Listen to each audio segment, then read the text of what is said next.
What's up? What's going on? This is RJ from Game News USA, and today I want to go over the Red One reviews because we have something very peculiar going on. This is actually crazier than Venom: The Last Dance, where we've seen the critics are being really harsh in this movie while the audience is loving it. And it's a big disparity. 33% at the time of this recording like this movie from the critics, 90% from the audience. Man, what do we got going on here? We're going to look at the critic reviews specifically and see what's happening. But I think I will watch this movie at some point before Christmas, but I just haven't gotten around to it to give my personal thoughts. But good googly moogly, this may be the biggest gap percentage-wise I've ever seen. It's like a 60% difference between what the critics say and what the audience says. I have a couple of theories how we got here before we get started, though. So please remember to hit the subscribe button. So my theory is, because the box office numbers are pretty bad for this movie as well, so this holds water. The people that saw the trailers for this movie were turned off and not interested. And the people who went to go see this movie knew exactly what they were getting into, therefore they knew they would like it. So that number is inflated for their audience score. The critics, however, are forced to go see this movie because it's their job, so they have to give their thoughts and opinions.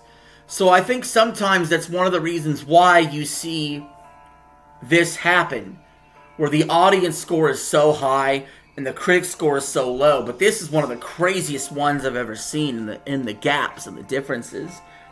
At the end of the day, it doesn't really matter. If you go see this movie and you like it, you like it. If you go see this movie and you don't like it, you don't like it. It's that simple. But I'm wondering if maybe the audience should give it a chance or what. I mean, like I said, I'll try it when it hits streaming services by Christmas probably. So with that being said, guys, let's go over some of these critic reviews and see what the hell they're saying and why they've come to the conclusion that this movie is so bad, despite the fact the audience loves it. So, starting with Kevin Carr, with a 2 out of 5 Rotten Tomato, saying, I get what they were thinking when they made this, which was to deliver a Fast and Furious version of Christmas, but they've stripped out all the holiday cheer and replaced it with performative masculinity and enough testosterone to kill a bull elephant. Okay, already I'm starting to understand what's happening here. So usually when you get a woke movie, what happens is the critics love it and that's when the audience hates it. You could be seeing the opposite effect going on as well here, where this movie is not very woke at all, and it's a bunch of male energy, and these reviewers are pissing their pants over that, and they want to downvote the score. So we're going to see if that becomes a theme throughout these reviews, and if it does, I might actually be more inclined to watch the movie and say F the establishment. You know what I'm saying? But right off the bat, that's the first review I read, is we're reading some libtard talk about how it's toxic masculinity. That makes me want to go see the movie now. But let's see how this goes. Corey Coleman with a fresh tomato saying, I like some of the concepts in Red One. If the film comes on TV, it will hold your attention. You probably won't remember it though. Okay, that's fair enough. He still gave it a fresh tomato though. How about Sean Burns with a Rotten Tomato? Such a noisy, witless puddle of CGI puke. I can't believe Ryan Reynolds is in it. Hold the phone. Ryan Reynolds is in the movie. Okay, maybe I do need to go see Red One. Maybe I do need to go see Red One. Oh, he can't believe Ryan Reynolds isn't in it. So he was making fun of Ryan Reynolds. If he's surprised Ryan Reynolds didn't be in the movie because of the way it was. So he's criticizing Ryan Reynolds' movies. What an idiot. Bitch slap him. Not literally. Figuratively, of course. But now I'm still wanting to go see this movie more. As I'm going through reading these reviews, I want to go see this movie. Adam Graham with a Rotten Tomato. If it would just settle down for a few minutes, it might identify its spirit, but it's too busy trying to be all things to all people to be its own thing. Okay, that sounds like fair criticism. James Crute with a fresh tomato saying, with Twister's Kieran Shipka's role woefully underwritten and The Rock stubbornly refusing to deliver anything approaching any kind of charm, watching Red One can sometimes be a hard place for adults to be. So is it a kid movie then? Is it a movie for teens? Like, what are we talking about? Cody Leach, somebody I watch on YouTube, and I watched his review, gave it a fresh tomato, saying Red One represents a slew of issues with modern Hollywood blockbusters, but still manages to be fun and creative enough to elicit some holiday cheer. Okay. Linda and Al Lerner with a Rotten Tomato. The kids will like all the action, but Dwayne Johnson and Chris Evans failed to establish much chemistry in this sour holiday tale. As it turns out, J.K. Simmons gets a lucky break. He gets to sleep through most of the fantasy. Well, see, my concerns with the movie going in is, I watched the trailer, usually trailers are the best parts, and I didn't laugh. And it's supposed to be a comedy action, right? If it's just a straight up action movie, I'm not really into those very much, I'm not gonna lie. But it's trying to be comedic, I think. But it didn't make me laugh. And that's a trailer, so that's not a good sign there. Could it make me laugh unironically? Maybe. Let's see. Wait a minute. Randy Jones with a 1 out of 5 Rotten Tomato.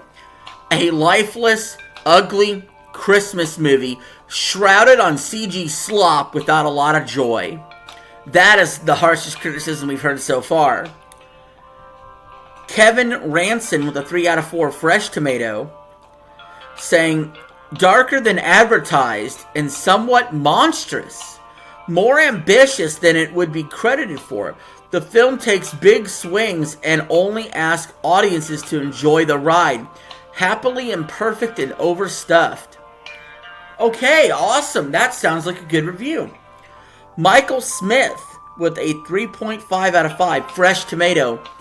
Overall, I recommend you get in your sleigh and head out over the river through the woods to see Red One. What a waste of a fucking review.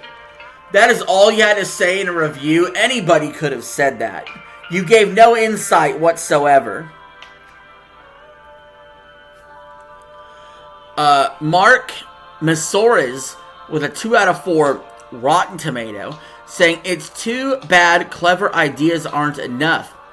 Has, after promising start, the movie devolves into an increasingly bombastic and mind-numbing affair, one that despite some moments isn't quite as funny as it needs to be. And that was my concern, was the funny. Keith Garlington with a 2 out of 5 Rotten Tomato, saying none of it comes across as authentic. And that's the biggest problem with Red One as a whole.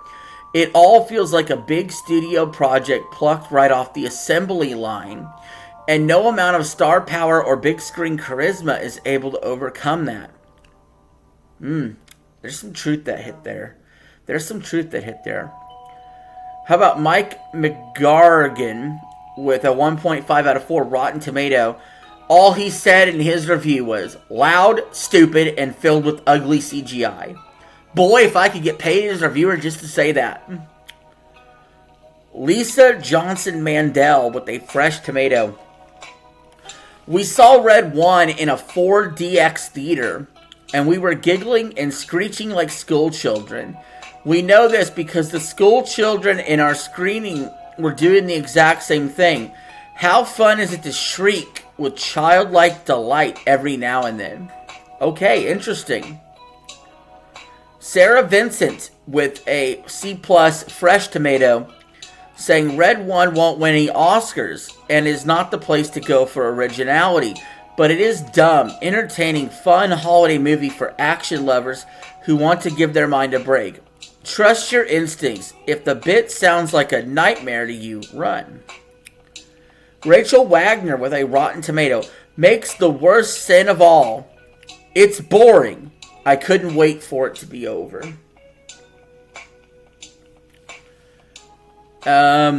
Peter Howell with a Rotten Tomato said, a joyless, testosterone-fueled tempest that squanders a reported $250 million budget on a hailstorm of a crummy CGI and a blizzard of bad vibes. 1 out of 4. Holy crap. So that's the second time we've heard about testosterone-fueled, like it's a bad thing. I might have to see this movie, guys. I might have to see this movie. Christopher Lloyd, the 3 out of 5, Rotten Tomato. Like a superhero movie threw up A Christmas Story. Fitfully fun, dumb as a bag of rocks. Tom Greer, with a 4 out of 5, Fresh Tomato. The director tosses a sack full of thematic and genre elements into the mix, like some overstuffed snow globe. But when the flakes settle, we're left with a satisfying holiday entertainment about embracing our inner child. That's one of the more positive reviews. And lastly, we have the most negative review on here because it's a 0 out of 5. Rotten Tomato by Walter Chaw, who says, the CGI is at once hideous and unimaginative. The Cybertruck version of fantasy futurism, and the world building is like cotton candy. All volume, no substance. And so with that, guys, that is the end of me going over the movie review scores for Red 1. So how about it? I feel slightly more inclined to see it now. What about you? Are you going to see Red 1? Have you already seen Red 1? Let me know in the comments below. Don't forget to like, share, and subscribe. I'll catch you in the next video. Peace. I'm out. Have a good one.